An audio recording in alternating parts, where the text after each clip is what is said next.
कक्षा 10 वृत्त पर हम लोग चर्चा कर रहे थे। तो प्रश्न आपके सामने है कि बाह्य बिंदु से वृत्त पर खींची गई स्पर्श रेखाओं के बीच का कोण। तो यहाँ पर एक वृत्त है और बाह्य बिंदु से उस पर स्पर्श रेखाएं खींची गई हैं इस तरह से, जैसे मान लीजिए तो ये वाला कोण स्पर्श बिंदुओं को मिलाने वाले रेखाखंड द्वारा केंद्र पर अंतरित कोण। तो ये मिलाने वाला रेखाखंड स्पर्श बिंदुओं को इसके द्वारा केंद्र पर अंतरित कोण का संपूरक होता है।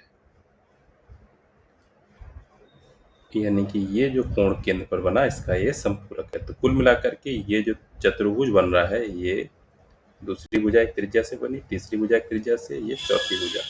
इस तरह से इस चतुर्भुज को हमें संपूरक सिद्ध करना है। और तो हमको पता ही है कि स्पर्श रेखा और त्रिज्या के बीच बना कोण ये 90-90 के होते हैं। तो जब इनका योग 180 अंश है, इसलिए चक्रीय चतुर्भुज है, इसलिए ये वाले जिन कोणों की हम लोग बात कर रहे हैं इनका जोड़ भी 180 अंश होगा। संपूरक सिद्ध हो गया और इसी को हमें भाषा में लिख देना है यहाँ पर। फिर अगला प्रश्न देखते हैं। चित्र है यहाँ पर, तो आपको दिख रहा है PQ स्पर्श रेखा हो गई, O केंद्र हो गया। तो हमसे पूछ रहा है PRS निशान भी बना हुआ है। तो अब चित्र में ही पूरा प्रश्न हल करने को हम लोग कोशिश करते हैं यहाँ पर। तो हम लोग देखेंगे यहाँ पर प्रमेय लग जाएगी कि स्पर्श रेखा और एक वृत्त की जीवा जो उस स्पर्श बिंदु से जा रही हो उनके बीच बना कोण उस जीवा द्वारा शेष वृत्तखंड पर बने कोण के बराबर होता है। यानी कि यहाँ पर ये जो हमारा कोण बना है RQ और RT के बीच, ये कोण इस RT द्वारा शेष वृत्तखंड पर S पर बनना है। यानी S वाला कोण भी हमारा 30 हो जाएगा। अब ये वाला कोण 30 हो गया। अच्छा, और हम ये R वाला कोण ORT, हमको पता है कि ये पूरा कोण जो है ये 90 होता है। 90 में से वो 30 निकल गया तो ये वाला कोण हमारा 60 हो गया। अब हम इसमें देखें OR और OT दो हमारी त्रिज्याएं हैं, तो त्रिज्याओं के सामने कोण बराबर होते हैं, इसलिए जब वो वाला 60 निकला है तो इधर वाला कोण भी हमारा 60 होगा।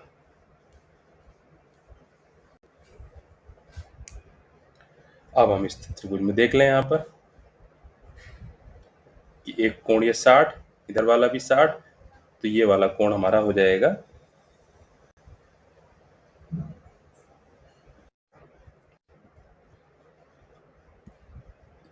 तो ये वाला कोण भी हमारा 60 हो जाएगा। त्रिभुज के तीनों कोणों का 180 अंश होता है, दो कोण 60-60 निकल रहा है तो ये भी 60। जब ये 60 हो गया तो इधर वाला कोण सीधी रेखा पर बना है तो 120 होगा।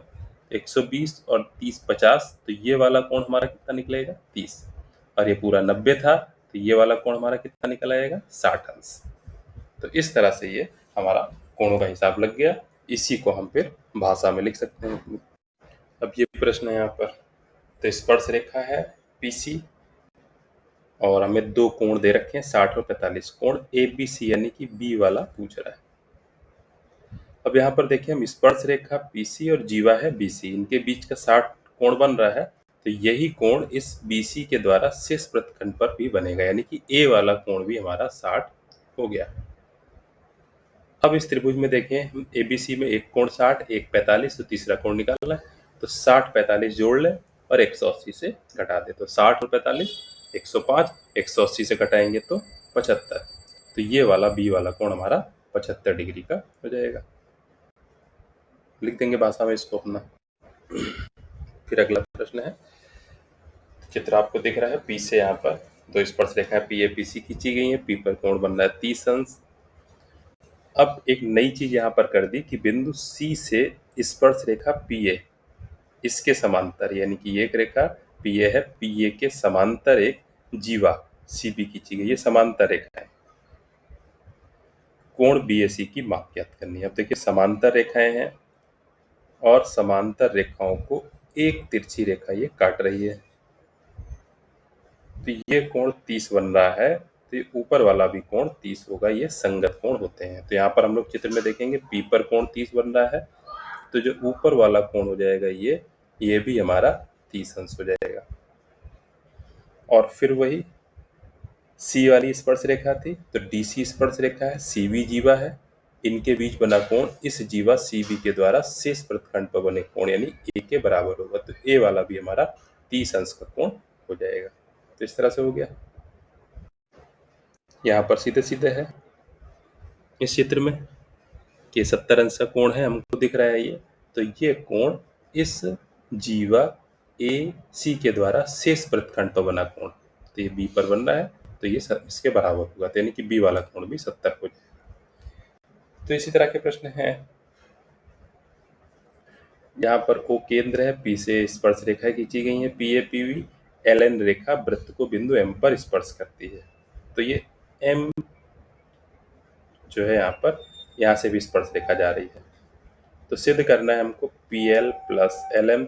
अब इसका सबसे अच्छा तरीका क्या है कि हम इनकी लंबाइयां मान लें। अब यहाँ पर हम P पर न फोकस करें, वृत्त के लिए हम देखें एक बाह्य बिंदु L हो गया, L से दो स्पर्श रेखा LA और LM हो गई, इनकी लंबाइयां हम मान लें x और x। LA की लंबाई भी x, LM की लंबाई भी x। अब एक बाह्य बिंदु हो गया N से दो स्पर्श रेखाएं हो गई NB और NM, इनकी लंबाइयां हम मान लें y और y। और P से जो स्पर्श रेखाएं थी, तो P से दो स्पर्श रेखाएं थी P और PB, तो इनकी हम लंबाइयां मान लें कुछ z। तो PB की लंबाई भी z और PA की लंबाई भी z। हमें सिद्ध क्या करना है, PL प्लस LM, ये लिखें। तो PL प्लस LM क्या हो जाएगा, PL। अब इनकी लंबाई हमें निकालनी पड़ेगी। देखिए PL की लंबाई कितनी निकलेगी, चित्र में देखें अगर, तो PA की लंबाई है z और उधर x माइनस कर दें तो इसकी लंबाई निकलेगी z माइनस x। इसी तरह से LM की लंबाई, LM की लंबाई तो x है ही, तो PL प्लस LM को अगर हम जोड़ दें तो z minus x plus x जुड़ जाएगी, तो इसकी लंबाई z ही निकल रही है। इसी तरह से PN की लंबाई क्या निकलेगी, z माइनस y। और NM की लंबाई क्या है, हमने y मानी है, इन दोनों को अगर हम जोड़ दें तो z minus y plus y cut जाएगा y, तो इसकी लंबाई निकलेगी z। तो LHS और RHS हमारा बराबर बराबर सिद्ध हो गया। तो पूरा प्रश्न जो है हमारा ऐसे ही लग गया।